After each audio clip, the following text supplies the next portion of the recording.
You like Vikings? I like Vikings. We like Vikings. What about raids? Who else here occasionally breaks into their neighbor's food pantry to raid it of all its jams and cakes before running off with their candlesticks and pets? Just me? Ah, well, whatever. Northgard, ladies and gentlemen. Viking strategy city builder extravaganza. Choose your clan, expand your territories, and push your way into the lands of other clans via benevolent diplomacy and mutual respect of each other's customs. Nah, just kidding. You slaughter them all. And one after the other, each clan falls until only one reigns supreme. For that is the nature of Northgard.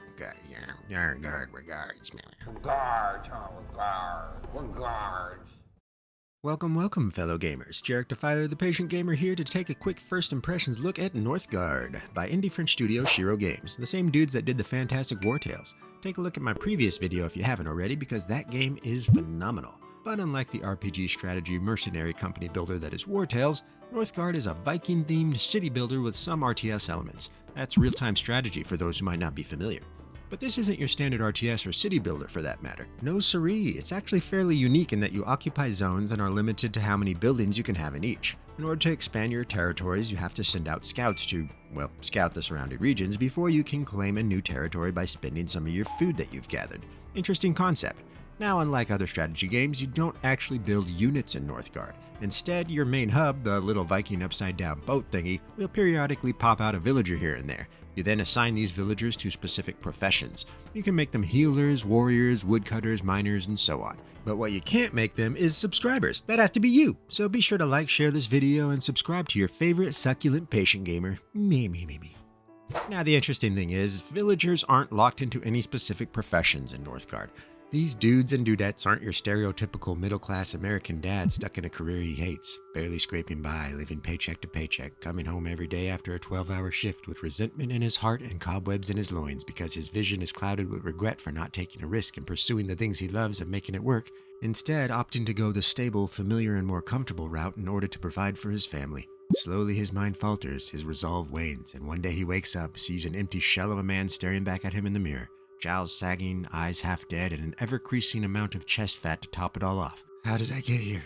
What have I become? He asks himself before walking out of the house naked in a daze, wandering onto the neighbor's lawn where he collapses in a disheveled heap of self-loathing inadequacy. Only false memories of what could have been play on repeat on the film reel of his mind as he screams to the heavens, clawing at his eyes. The next thing he knows, he's getting out of jail with a sex offender charge because there was a school bus driving by at that unfortunate moment. His wife left him and she took the kids and dogs while trying to have her lawyers also take his retirement. And all he has left is his increasingly diminishing will to live. Yeah, the villagers in Northgard aren't like that guy. You can move them around, have them switch professions on the fly, and send them to different zones as needed. It's a fairly cool system and I never really played anything like it. I'm sure there's games out there that do something similar, but I haven't seen them. So this was a unique and new experience for me. Hurrah! Now, as you expand, you have to sometimes prep zones that may have neutral creeps. Things like wolves, bears, boars, foxes, draugrs? I have no idea how to say this word no matter how many times I've seen it. Thanks, Skyrim, you taught me nothing. Anyways, you have to wipe out these little annoyances before you can take the zone. And some of them will invade your territory and start attacking your villagers periodically as well, so there's more incentive to take them out quickly. Once a zone is cleared, you can claim it by paying some food. This is where the overall strategy element comes in. As I said earlier, you're limited to how many buildings you can have in one zone. The max, as far as I know, is 4 buildings per zone after you upgrade said zone. So when you're expanding, you have to think about how you want to proceed and what zone to take because each zone will have its own unique set of resources. Some will have stone, some iron, some fish, some farmland, while others may have some more special things like ritual sites or ruins you can explore for bonuses. Sexy. Naturally, this is all procedurally generated on each map, but you can save the seed if you liked a certain generation so you can play it again. Pretty neat. And depending on what you may need at any given time, choose your zone expansion wisely, because with each zone claimed, the price of claiming future zones increases. By the mid to late game, you're talking some fairly hefty costs when it comes to claiming zones. In regards to actual buildings, you have quite a bit you're going to be investing in. Each clan type may also have some variation on certain buildings as well. You got your standard fare of mines, lumber camps, herbalist shacks, hunting lodges, and whatnot. You also got longboat docks where you can send out raids to gather fame and gold and glory. You got taverns that will build your clan's happiness, as well as a blacksmith that can research upgrades for all your professions. Lots of fun stuff to do in that regard, but yeah. And speaking of happiness, there are a few things you have to take into consideration when it comes to your clan's well-being. You have to keep your villagers fed, warm in the winter, happy overall, and safe from outside attacks. What a bunch of prima donnas. And in winter, your food and wood gathering take a huge hit, so you have to be prepared for that as well. Usually that's easily remedied by saving up on food, and then when winter hits, you throw a feast so everyone is well fed and getting a gathering bonus. No biggie really. Now, how does the combat fare in Northgard? It's pretty straightforward, nothing super fancy, but it's small scale in the sense that you're only using like 8 guys on average probably. You have 3 different military buildings that will each have their own unique unit. The warrior, who are 2-handed axemen that kinda suck to be honest, they always get their ass kicked. Shield bearers, which are a must-have as they are the tanks for you, and axe throwers, which are going to be your main damage dealers, ranged anyways. You also get a hero unit that has different stats and abilities based on your clan. So it's very much a raiding party sort of thing and not gigantic massive armies going at it like we see in, say, Age of Empires.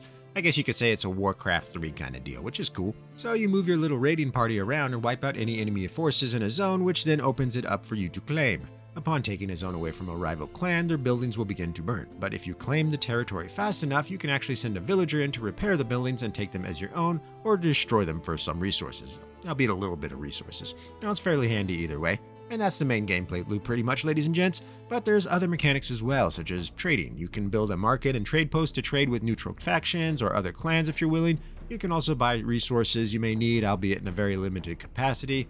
Every map will have random events and locations in some zones that allow for bonuses, like altars that give you pet wolves to fight alongside you, or a giant hawk thing that scouts regions, but some of these are locked to certain clans, which is very odd if I'm being honest. The neutral factions also have diplomacy meters, and for some, the first to max out the diplomacy will get a bonus. The most notable of these is the giant factions. If you max out diplomacy with them first, they'll give you a big stinky fat giant fight for you. On the other hand, the dwarf faction will give you dwarven miners that don't require mining camps to gather ore, and they do it at a faster rate than the average miner. So really cool little things to do besides just taking zones. And as I brushed over earlier, there are a variety of clans to choose from, and each has their own unique traits and bonuses. So depending on your playstyle, you might like the Raven clan over the Boar, for instance. Now, that said, let's move on to my criticisms of Northgard. For starters, the DLCs. They lock additional clans behind a DLC paywall, and they're charging $5 a piece for these. Now, I realize that pricing on hobbies is fairly subjective, and a lot of times people may be happy to spend the dough in order to support a studio or a game they enjoy and want to flourish. I mean, hell, I'd give Larian Studios my firstborn if they needed it. But there's also the idea of egregious monetization policies that may feel unfair to the player. Be it price gouging, gambling systems like loot boxes, or content blocking with things like battle passes, or in this case, low content DLCs. Shiro Games is charging $5 a piece for a single clan. The question is, does owning a new clan bring enough content to the player to justify the $5? Personally, I say no. There's already a fair bit of clans in the vanilla game, and they're very much a kind of thing where you'll probably find a favorite and then just play that the majority of the time. So I suspect that most people would buy the DLC, play the new clan once or twice, and probably just go back to their favorite clan. Could be wrong, but that's kind of how it feels. So right now it costs roughly $60 American to purchase all the DLCs. That's $30 more than the base game. Sure, each clan brings something new to the table with interesting features and whatnot, like the Owl clan only uses lore to build and doesn't collect wood, while the Dragon clan has a sacrificial pyre that grants temporary bonuses, neat stuff like that, but are they worth $5? Personally, I don't think I can justify that. That said, when I was writing this script, all the DLCs were 50% off due to the spring sale, so maybe $2.50 is more justifiable for people that want to wait for another sale. Personally, I think it would be best to just have them bundled in a $20 package or even a season pass where you can just gain access to all of them rather than trying to go the Paradox route and nickel and dime every new piece of content available. So yeah, buyer beware, know what I mean?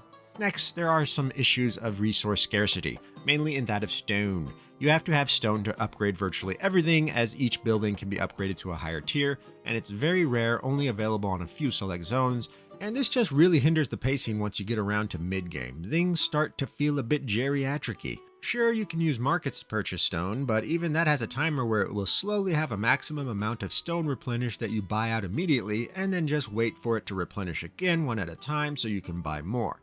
They should really make stone more available in some form because it's the only resource, besides iron, which isn't really needed that badly, that doesn't have a consistent inflow. The AI in combat isn't that great either. Oftentimes you will tell your army to go attack a place and it will send your axe throwers in at the front of the line for some reason.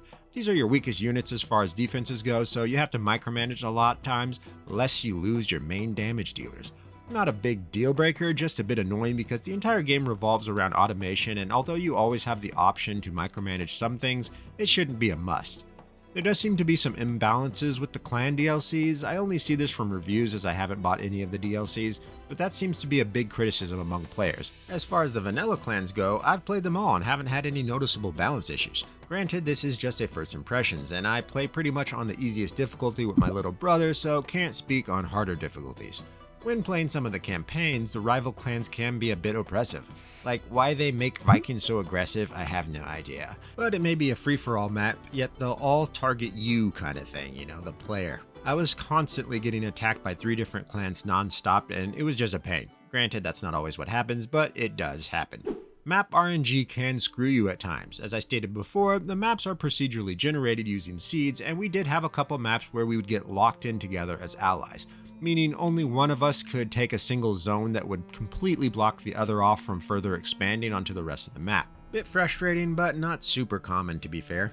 Other than that, I don't see much else to complain about thus far. This is a great strategy game for someone who isn't familiar with strategy or RTS games to dip into and learn the mechanics. It can be fairly chill and relaxing despite all your raiding and plundering and slaughtering of rival villagers. There's enough unique and innovative mechanics to set Northgard apart from other strategy games, and I think that's its best feature. It has a lot of new and interesting things it brings to the table. I like the automated system, I like the exploring and expansion mechanics, I like the diversity of the different clans, although I don't think they're worth $5 a piece, and the combat is fun, albeit simplistic and sometimes a bit janky on the AI front. So yeah, Northgard, ladies and gents. Well worth your time in my sexy, humble opinion. Give it a go. And like I usually do with my reviews and first impressions, here's a taste of the game's sensual soundtrack. Composed by one Shakam, if I'm saying that right, the Northgard soundtrack is very chill and even folky in a way. I really enjoy it and think it's worth picking up if you decide to purchase the game. This track is called Wherever We May Roam. Enjoy. Thanks for watching me humble video. Be sure to like, share, and subscribe if you'd be so kind. This has been Jarek Defiler, raiding some villages. Yeah. You all have a good morning, afternoon, evening, or night, depending on where you are. And go a pillaging.